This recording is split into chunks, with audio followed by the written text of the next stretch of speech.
Je me présente avec vous, Khalaq Abdelghafour, professeur de physique-chimie au lycée qualifiant Hassan II, Académie de Lyon. Aujourd'hui, je vais vous proposer un exercice sur les mouvements plans.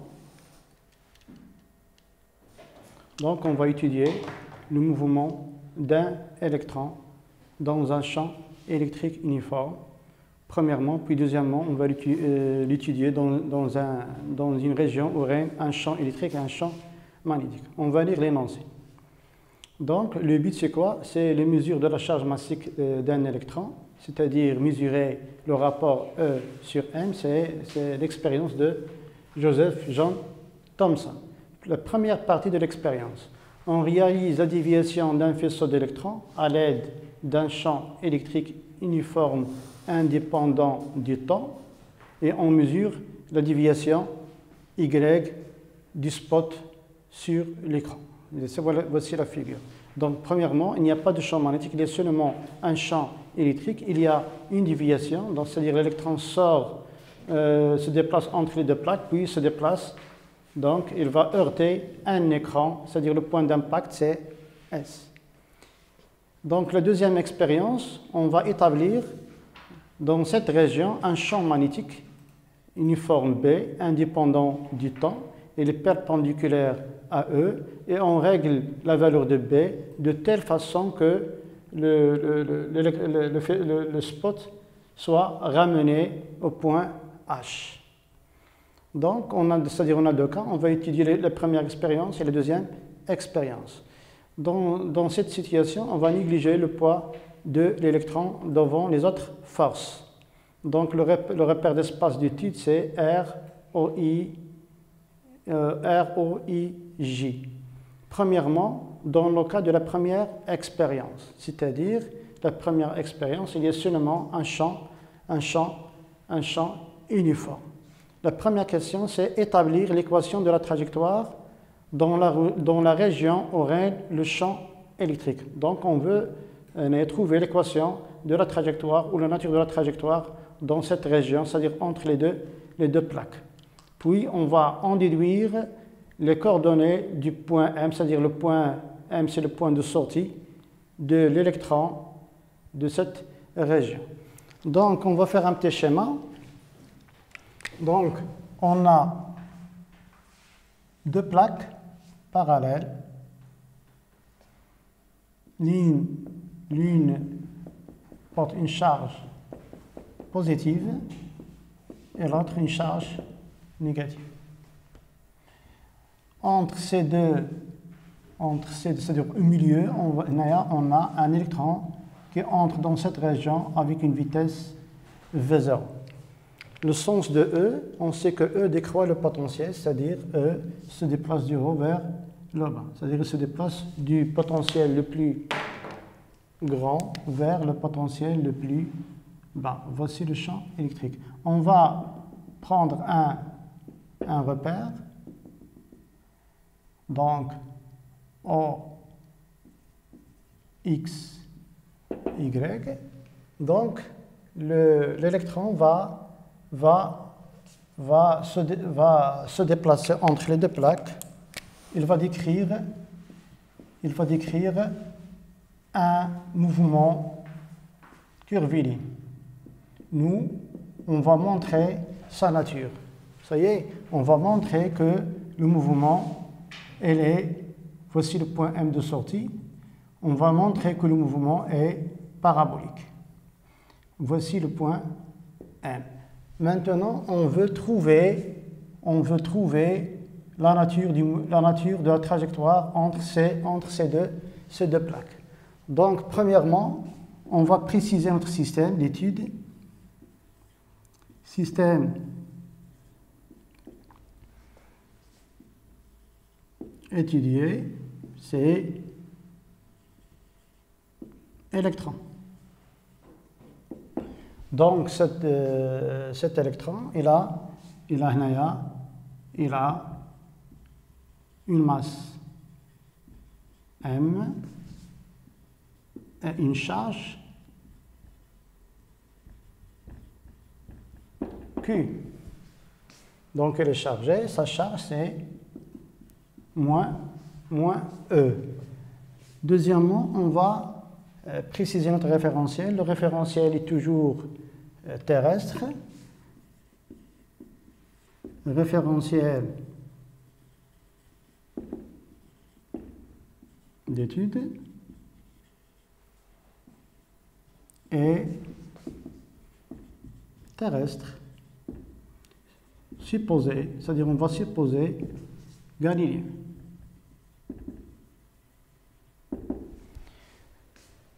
Troisièmement, bilan ou l'inventaire des forces.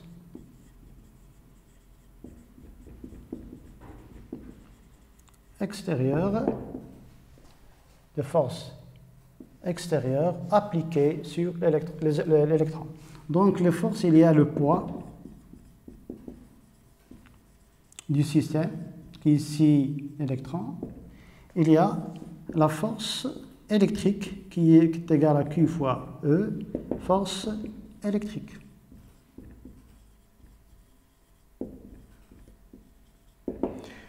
Ici, on voit ici on néglige le poids, c'est-à-dire on néglige le poids devant la force électrique. P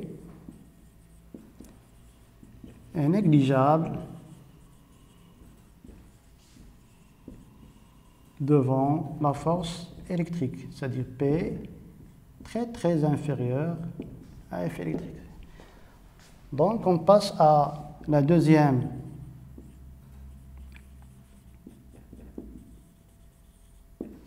loi de Newton. Ici, on a une seule force car on a négligé P, donc la force électrique est égale à MA. La force électrique n'est que QE est égale MA.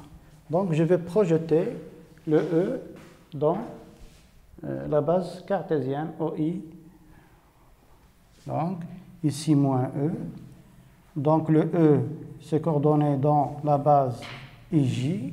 Donc E il est perpendiculaire à X et parallèle à Y, c'est-à-dire mais le sens est le sens contraire de Y. Donc c'est 0 moins E qui est égal à M. La même chose, on va projeter cette accélération dans la base IJ à X, à Y, ce qui implique donc une projection sur OX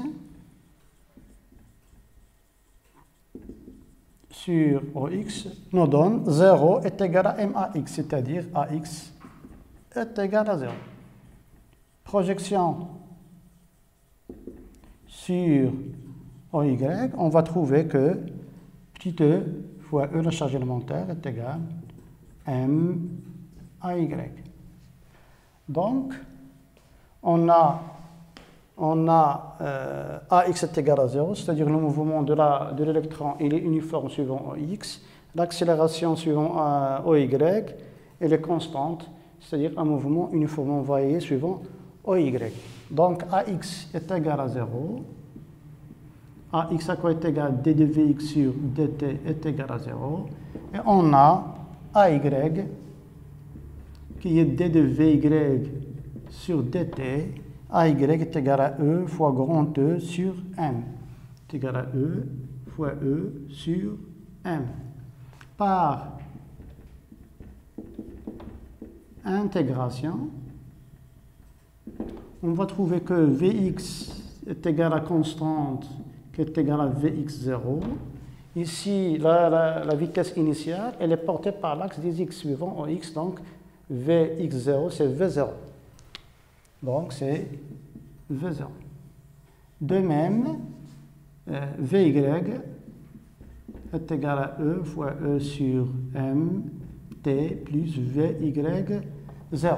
Mais on voit que V0 est perpendiculaire à Y, c'est-à-dire l'ordonnée de V0, c'est 0. Donc, est égal à 0. Donc, on trouve Vx qui est égal à d de x sur dt est égal à V0.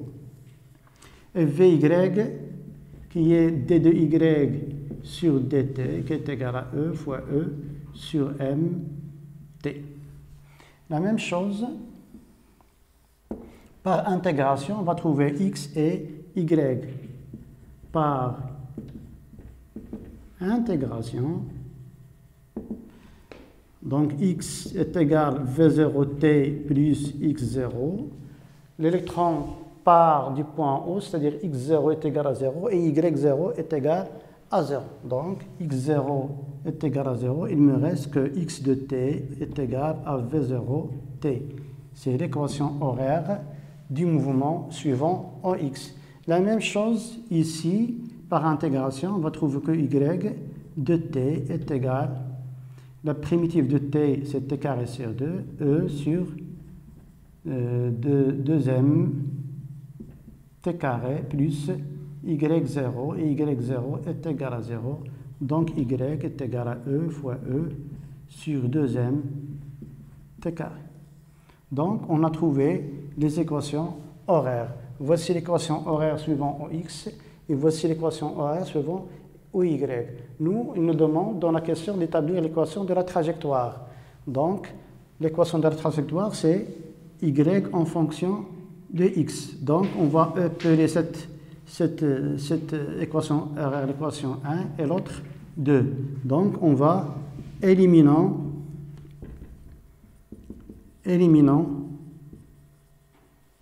t entre la relation 1 et la relation 2.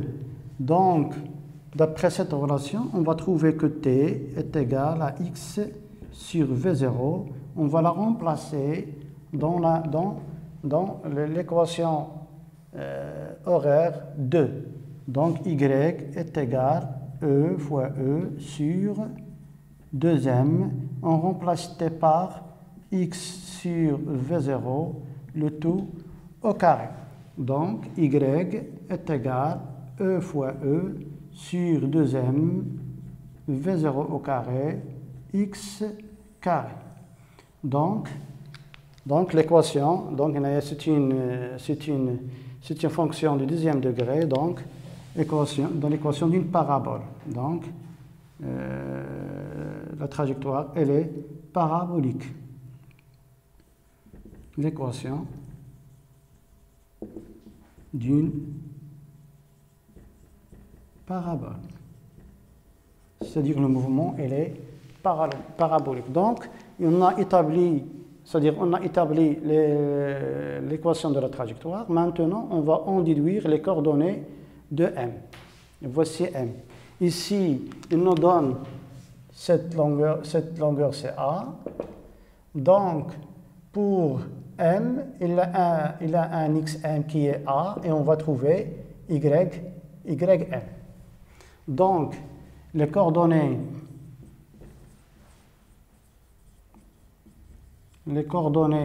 de M, xm est égal à A, d'après l'énoncé.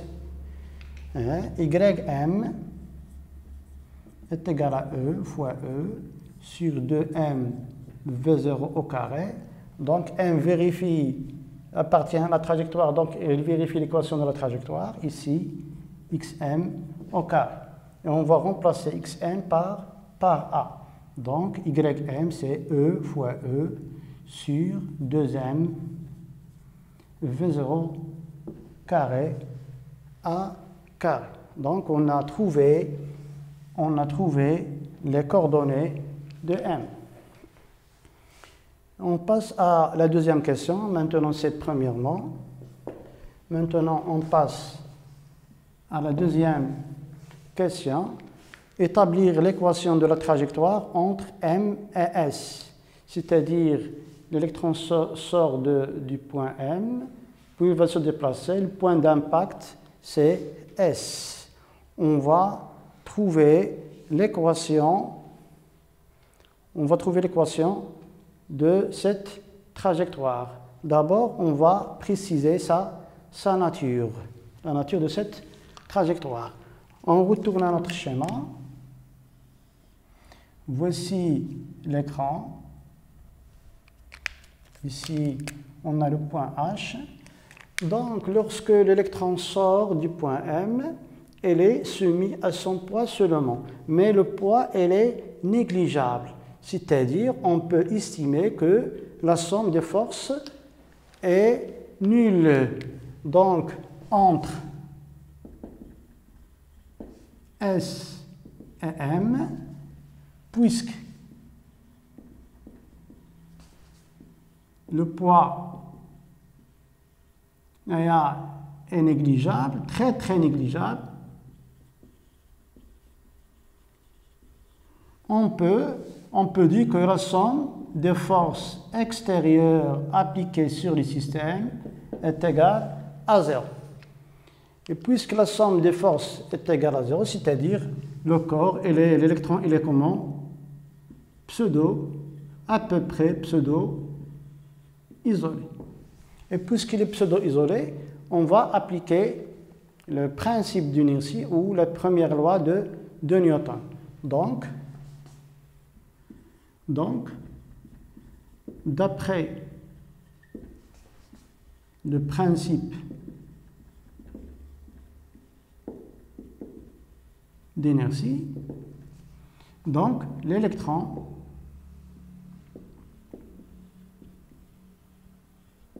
a un mouvement rectiligne uniforme. Donc il aura un mouvement rectiligne uniforme. C'est-à-dire la trajectoire, c'est une droite. Donc la trajectoire, c'est une droite.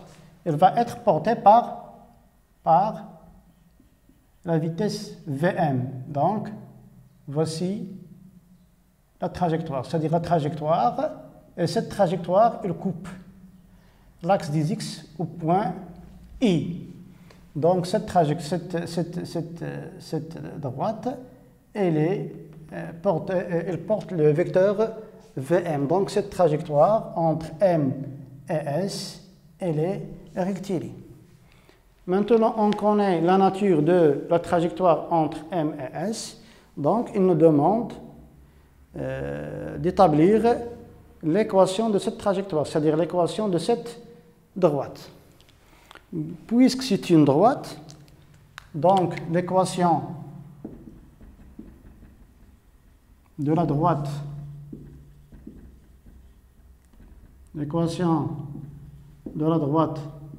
SM est de la forme Y est égal à KX plus B, l'équation d'une droite, avec K coefficient directeur et B l'ordonnée à l'origine. Donc K coefficient directeur.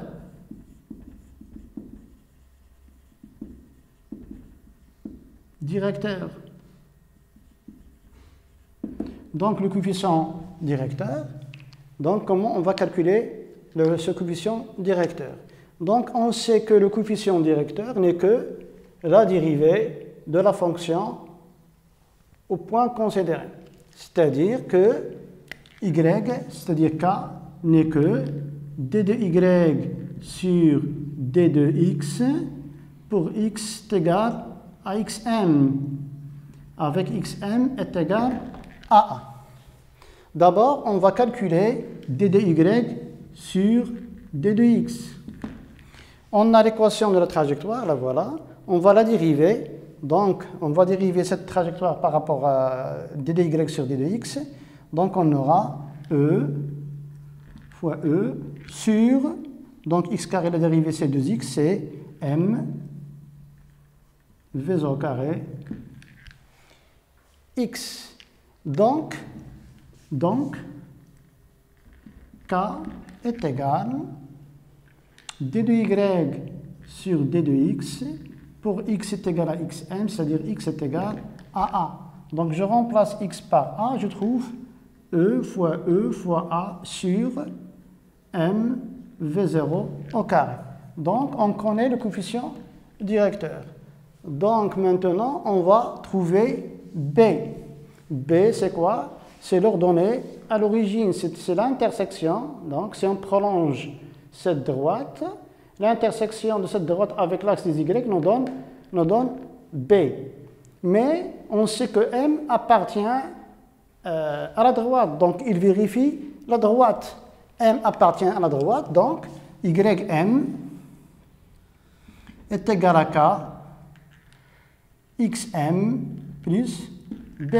C'est-à-dire b est égal à ym moins k xm, qui est égal ym.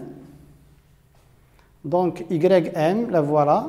Donc e fois grand E fois a carré sur 2 m v0 au carré moins k fois xm, avec xm est égal à a. Donc on va multiplier k par a. Xm est égal à a. Donc moins e fois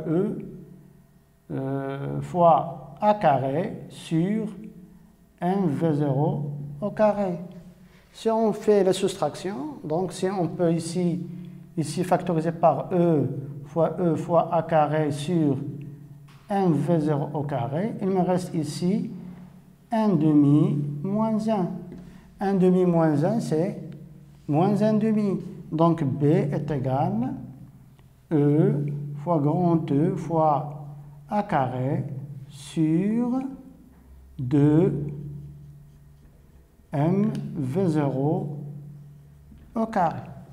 Maintenant, on va trouver l'équation de la droite. On va remplacer k par sa valeur et b par sa valeur. Donc, l'équation de la droite, y est égal à k. On a k, c'est e fois a sur m v0 au carré, x plus b, ici b, ici moins, donc 1 demi moins 1, c'est moins 1 demi, moins e fois a carré sur 2 mv0 au carré. Donc y est égal, je peux factoriser par e fois grand E fois a sur m v0 au carré, facteur de x moins, il me reste ici a sur 2. Donc, on a trouvé l'équation de la droite. C'est ça l'équation de la droite. Donc, on va continuer. Établir l'équation de la trajectoire entre M et S, c'est-à-dire l'équation de la droite, et montrer qu'il coupe l'axe des abscisses en x a sur 2. Ici, d'après le schéma, cette droite, elle coupe l'axe des x au point I. Donc, on va trouver xi. Donc, le point I vérifie l'équation de la droite.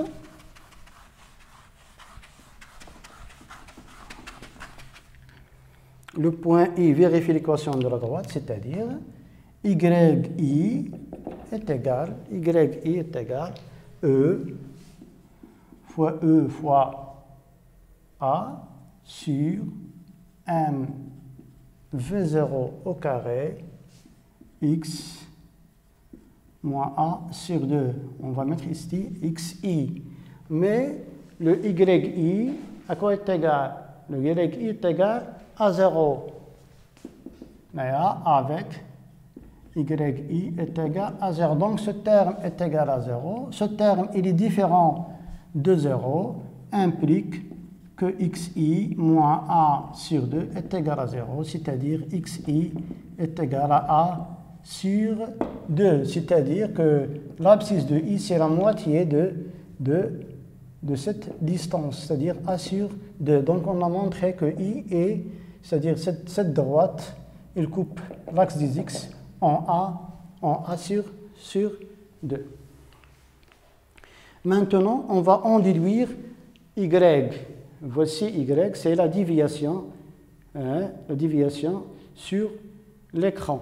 On va trouver ce y, mais la même chose, S appartient à la droite, donc il vérifie l'équation de la droite, c'est-à-dire ys, on va l'appeler y, est égal E fois grand E fois A sur M V0 au carré est égal à XS moins A sur 2.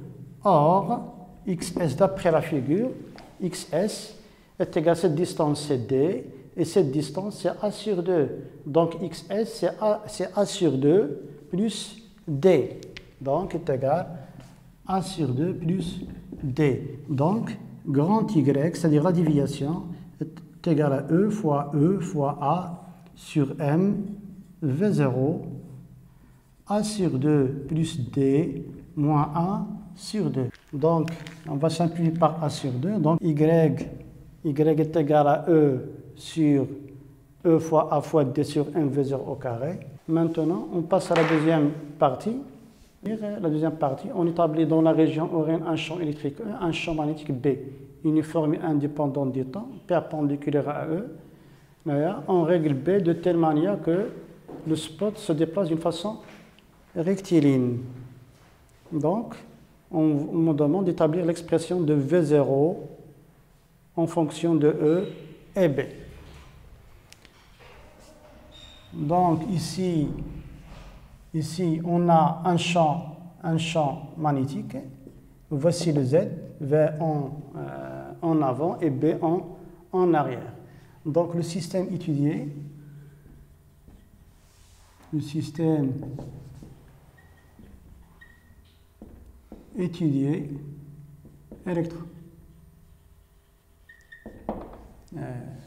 référentiel est les galiléen, bilan des forces.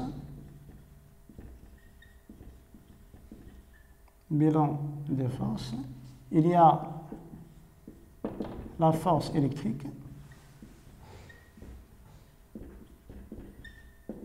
il y a une force magnétique, puisque l'électron se déplace dans une région où un champ magnétique, il est soumis à une force Fm, QV, vectorielle B, on appelle force magnétique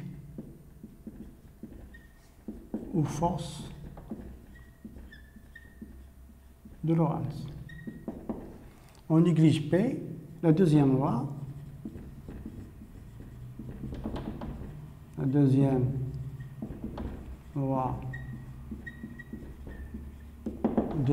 Newton. On aura F électrique plus F magnétique est égal à MA. Donc, la force électrique, c'est QE plus QV vectoriel B est égal à MA. Donc, ici, Q, c'est moins E, donc c'est moins E, moins E, V vectoriel B est égal à MA. Donc, on va projeter ces vecteurs dans la base cartésienne, donc moins E.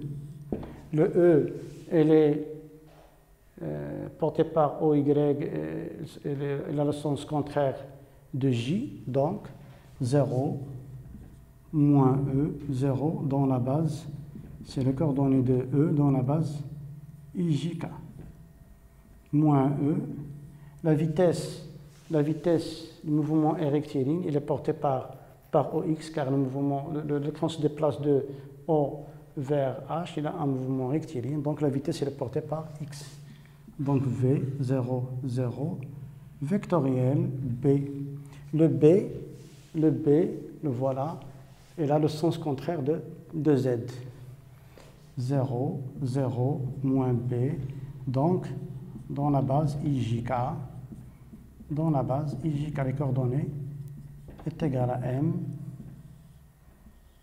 AX, AY, AZ, avec AY est égal à 0 et AZ est égal à 0. Pourquoi? Car le mouvement se fait seulement suivant OX. Pas de mouvement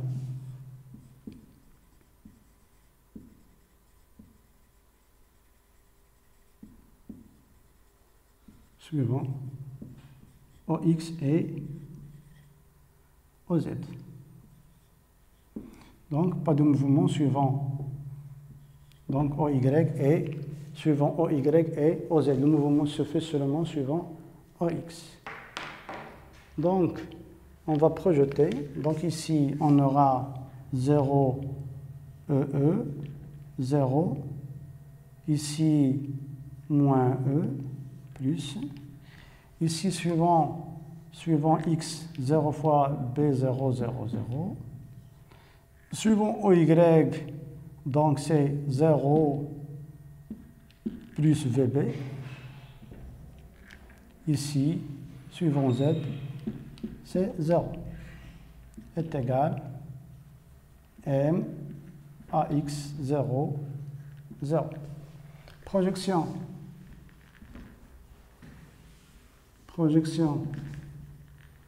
suivant en X. Donc 0 plus 0 est égal à M AX, c'est-à-dire AX est égal à 0. C'est-à-dire la vitesse est constante, est égale à V0. C'est-à-dire il y a un mouvement rectiligne uniforme. Donc le mouvement suivant en X est un mouvement rectiligne uniforme. Donc V est égal à V0. Projection suivant en Y, on va trouver que EE moins EV B est égal à 0. Or, V est égal à V0. C'est-à-dire que EE est égal à EV0 B. Je peux simplifier par E, c'est-à-dire E est égal à V0 B. Donc, on a trouvé la relation entre V0, E et B. Maintenant, il nous demande de trouver le rapport E sur M en fonction de grand Y, E, D, A et B. On a déjà l'expression grand Y est égal à E fois A sur M V0 au carré. Donc, Y est égal à E sur E fois A fois D sur M V0 au carré. Donc, E sur M est égal à Y fois V0 au carré sur E fois A fois D. Or, V0, d'après cette relation, c'est E sur B. Donc, E sur M est égal à Y sur E fois A fois D fois V0 au carré, c'est E carré sur B carré.